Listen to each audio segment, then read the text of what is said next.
नमस्कार। अब तक हम एक टॉपिक कंप्लीट कर चुके हैं, आर्टिकल्स। आज नया टॉपिक इंट्रोड्यूस करते हैं, टेंसेस। टेंसेस के बारे में आप सब इतना तो जानते हैं कि कोई भी काम या तो वर्तमान में होता है या पहले हो चुका है या आगे होने वाला है। तो उसी के आधार पर हम टेंसेस को भी डिवाइड करते हैं, प्रेजेंट, पास्ट और फ्यूचर। आज हम शुरू कर रहे हैं प्रेजेंट इंडेफिनिट टेंस। टेंसेस को हम इन कैटेगरीज में बांटते हैं, इंडेफिनिट, कंटिन्यूस और परफेक्ट। अगर कोई काम अभी चल रहा है तो वो कंटिन्यू है, कंटिन्यूस टेंस में शामिल होगा। अगर काम पूरा हो चुका है तो वो परफेक्ट टेंस में शामिल होगा। और अगर हमें ये पता नहीं लग रहा सेंटेंस से कि काम अभी चल रहा है या पूरा हो चुका, कोई क्लियर नहीं है, अनिश्चित है, तो उसके लिए हम इंडेफिनिट का यूज करते हैं। पर इंडेफिनिट, कंटिन्यूस, परफेक्ट और एक परफेक्ट कंटिन्यूस, उसके बारे में भी आगे डिस्कस करेंगे कि वो क्या है। चलिए आज पहले प्रेजेंट की डेफिनेट टेंस। मैंने जैसे बताया कि हमें इसमें ये पता नहीं चलता कि कोई काम अभी चल रहा है या पूरा हो चुका है। अगर मैं कहता हूं आई टेक टी, इसमें कहीं ये आपको क्लियर नहीं होगा कि अभी मैं चाय पी रहा हूं या पी चुका हूं, काम मैंने पूरा कर दिया या नहीं किया। ये इसको हम बोलते हैं इंडेफिनिट। अगर इसका एफर्मेटिव सेंटेंस हमें लिखना है, एफर्मेटिव सेंटेंस अगर लिखना हो तो हम या तो यूज करेंगे वर्ब की फर्स्ट फॉर्म को या फर्स्ट फॉर्म के साथ एस या ईएस को। फर्स्ट फॉर्म या फर्स्ट फॉर्म के साथ एस या ईएस। वर्ब की फर्स्ट फॉर्म हम यूज करते हैं आई, वी, यू और जितने भी प्लूरल्स उन सब के साथ। देखिए, बातचीत के तीन पक्ष होते हैं, एक बोलने वाला, एक सुनने वाला और एक जिसका जिक्र हो रहा है। जो बोलने वाला है उन्हें हम बोलते हैं फर्स्ट पर्सन, इंग्लिश में उन्हें फर्स्ट पर्सन कहा जाता है। अगर वो एक है तो हम प्रोनाउन यूज करते हैं आई, और अगर एक से ज्यादा है तो प्रोनाउन यूज करते हैं वी। सुनने वाले को the listener is always called second person, चाहे वो सिंगुलर है या प्लूरल है, यू ही यूज करना है हमें। और प्लूरल्स में मैंने शामिल किया थर्ड पर्सन प्लूरल। आई और वी को छोड़ के बाकी सभी all other subjects are considered third person. इनको हम थर्ड पर्सन में मानकर चलते हैं, चाहे वो ही, शी, इट, दे भी हो सकता है या कोई किसी का नाम भी हो सकता है। वेदर इट इज एनिमेट और इनएनिमेट, सजीव निर्जीव कुछ भी है, आई, वी, यू को छोड़कर बाकी सभी प्रोनाउन थर्ड पर्सन में काउंट किए जाते हैं। बाकी सबको आप थर्ड पर्सन में काउंट करेंगे। तो थर्ड पर्सन सिंगुलर्स, इसको मैं लिख देता हूं थर्ड पर्सन सिंगुलर्स, और इसको हम लिख सकते हैं थर्ड पर्सन प्लूरल्स। यानी आई के साथ फर्स्ट फॉर्म जैसे मैंने यहां यूज की है, वी के साथ फर्स्ट फॉर्म, यू के साथ फर्स्ट फॉर्म, और अगर कोई बहुवचन हो, प्लूरल हो, चाहे वो थर्ड पर्सन में ही क्यों ना हो, उसके साथ भी first person, first form of verb. सिर्फ थर्ड पर्सन सिंगुलर्स के साथ फर्स्ट फॉर्म प्लस एस या ईएस का आपको यूज करना है। ठीक है, चलिए और इसका यूज करके देखते हैं। आई टेक टी, और अगर मैं किसी का नाम लिख देता हूं यहां, रोहन टेक्स टी। अब यहां टेक था, यहां टेक्स हो, क्योंकि यहां थर्ड पर्सन सिंगुलर है। अगर मैं यहां कोई प्लूरल ऐड कर देता हूं, माय फ्रेंड्स, अब ये प्लूरल है तो यहां टेक्स नहीं होगा, फिर टेक टी।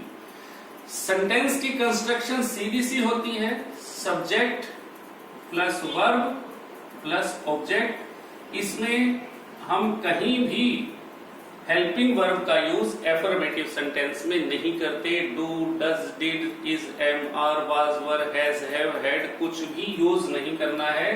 सीधा सब्जेक्ट, उसके बाद वर्ब और फिर ऑब्जेक्ट, तीन ही चीजों पर आपको कंसंट्रेट करना है एफर्मेटिव सेंटेंस फ्रेम करते हुए।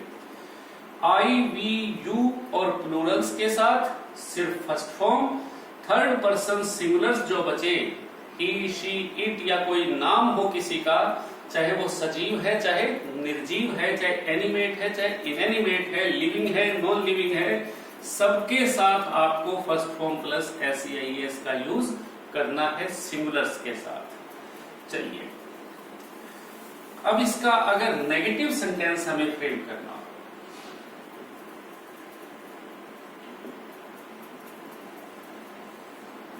अगर हमें नेगेटिव सेंटेंसेस फ्रेम करने हैं तो जिनके साथ हमने फर्स्ट फॉर्म का यूज किया था, यानी आई, वी, यू और प्लूरल्स जितने भी हैं, इनके साथ तो हम यूज करेंगे डू नॉट। अब एक हेल्पिंग वर्ब आ जाएगी डू नॉट। और जो हमने थर्ड पर्सन सिंगुलर छोड़े थे, जिनके साथ एस का यूज किया था, उनके साथ हम यूज करेंगे डज नॉट, यहां डू नॉट, यहां डज नॉट। और एक बात और गौर करें, यहां डू था, यहां डू के साथ हमने ईएस ऐड कर दिया है, इसलिए वर्ब के साथ एस का यूज नहीं होगा। यानी डू नॉट या डज नॉट अगर सेंटेंस में है तो उसके बाद आपको वर्ब की फर्स्ट फॉर्म का यूज करना है, उसके साथ एस या ईएस का यूज नहीं करना है। एग्जाम्पल देख लेते हैं। मैंने अभी लिखा था आई टेक टी, इसी को नेगेटिव में चेंज करूं तो हो जाएगा I do not take tea. यानी यहां आई और वर्ब के बीच में, सब्जेक्ट और वर्ब के बीच में डू नॉट ऐड कर देने से ये नेगेटिव बन जाएगा। मैंने लिखा था रोहन टेक्स टी, इसको अगर हमें नेगेटिव में फ्रेम करना है, नेगेटिव बनाना है, तो Rohan does not take tea. Does not अगर है तो फिर रोहन टेक्स टी नहीं होगा, ये एस हम हटा देंगे, Rohan does not take tea. S या ईएस जो भी है, ईएस हम पहले डू के साथ ऐड कर चुके। डज जब तक सेंटेंस में रहेगा हम वर्ब की फर्स्ट फॉर्म का यूज करेंगे, उसके साथ एस या ईएस का यूज नहीं करेंगे। चलिए, अब अगर हमें इंटेरोगेटिव सेंटेंस फ्रेम करना है, यहां मैं लिख लेता हूं इंटेरोगेटिव सेंटेंसेस। इंटेरोगेटिव सेंटेंसेस हमें फ्रेम करने, तो आपको डू या डज का यूज, डू या डज जो भी है उसको सब्जेक्ट से पहले ऐड कर देना है। अगर आप सब्जेक्ट से पहले डू या डज का यूज कर लेते हैं तो वो इंटेरोगेटिव हो जाएगा। इसी को अगर फ्रेम करना हो तो do I take tea, does Rohan take tea. मैंने अभी कहा था जब तक डज सेंटेंस में है वर्ब की फर्स्ट फॉर्म यूज करनी है। डज चाहे वो इंटेरोगेटिव में हो चाहे नेगेटिव में हो, आपको वर्ब की फर्स्ट फॉर्म का यूज करना है, उसके साथ एस या एस का यूज नहीं करना। मेरी बात समझ आ गई होगी कि आपको डज का यूज सब्जेक्ट से, डू या डज जो भी है उसका यूज सब्जेक्ट से पहले अगर आप कर देंगे तो इंटेरोगेटिव हो जाएगा। अब अगर इंटेरोगेटिव के साथ नेगेटिव भी हो, इंटेरोगेटिव के साथ साथ नेगेटिव भी है, डज रोहन टेक टी, मैं ये भी बना सकता हूं डज रोहन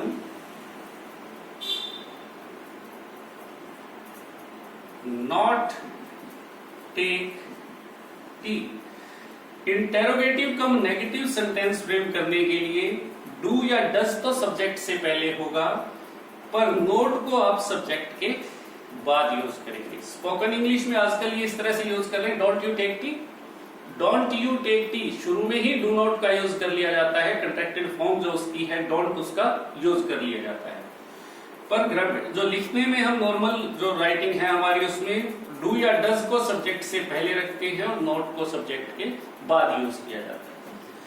अब कुछ इंटेरोगेटिव सेंटेंसेस में हम क्वेश्चन वर्ड भी यूज करते हैं, डू या डज के अलावा क्वेश्चन वर्ड भी यूज कर लेते हैं। अब अगर क्वेश्चन वर्ड यूज करना हो तो when does Rohan take tea, question word जो भी है what, when, why, where, why does Rohan take tea, where does Rohan take tea. ठीक है, जहां भी कोई भी क्वेश्चन वर्ड हो WH फैमिली से जुड़ा हुआ या हाउ, उसको आप डू या डज से भी पहले रखेंगे, यानी पहले क्वेश्चन वर्ड, फिर डू या डज जो हेल्पिंग वर्ब है वो, उसके बाद सब्जेक्ट, फिर वर्ब और फिर ऑब्जेक्ट, यानी question word plus helping verb plus subject plus verb plus object. ये आपका सीक्वेंस रहेगा, जो वर्ड ऑर्डर रहेगा, जिस तरह से आपको वर्ड्स को अरेंज करना है इंटरोगेटिव सेंटेंसेस में। चलिए, अब इससे जुड़ा हमारा मेन काम क्या होता है, इसको क्यों कर रहे हैं, कहां इसका यूज होगा, इसको यूज करने का तरीका क्या होगा, कैसे इस टेंस को यूज किया जा सकता है। इसका फर्स्ट यूज, अगर मैं इसके यूजेस आपको बताना चाहूं, मैं लिख देता हूं मैं यूजेस। सेंटेंस कंस्ट्रक्शन जहां तक मुझे लगता है आप समझ गए होंगे कि किस तरह से आपको सेंटेंस फ्रेम करना है। Uses, first use to show habitual actions, यानी किसी की आदत से जुड़ा कोई भी बात, आदत से जुड़ी कोई भी बात आप बताना चाहते हैं, हैबिट के बारे में आप बात करना चाहते हैं, तो उसके लिए आपको प्रेजेंट इंडेफिनिट की जरूरत पड़ेगी, इसकी जरूरत है। जैसे I take bed tea daily. अब ये आदत से जुड़ी बात है, मुझे इसका कैसे पता चलेगा। आप डेली कोई काम करते हैं एक रूटीन में, तो वो आपकी आदत है। इसके लिए मैं कुछ वर्ड्स बता देता हूं हैबिचुअल एक्शंस को जानने के लिए। इन वर्ड्स के साथ daily, always, often, usually, normally, generally, once a week, twice a week,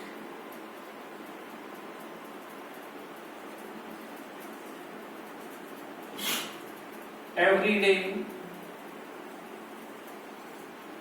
ठीक है, once, twice, thrice, several times in a week, ये भी हो सकता है। यानी जिससे आपको ये पता चल जाए कि आपका एक्शन रिपीटेड एक्शन है, बार बार वही काम हो रहा है, हर रोज आप ऐसा ही कर रहे हैं, वो आपकी आदत है। तो आदत के लिए इन वर्ड्स को आप चूज कर सकते हैं। जहां भी ये वर्ड्स हैं, इन वर्ड्स के साथ प्रेजेंट इंडेफिनिट टेंस को आप यूज कर सकते हैं। ये हैबिट को शो करते हैं, आपको अंदाजा भी लग जाएगा कि ये हैबिट की बात है या कुछ और है। इस तरह का और भी वंस इन ए वीक की बजाय वंस इन ए मंथ भी हो सकता था। ठीक है, चलिए अब इसको यूज और करके देखते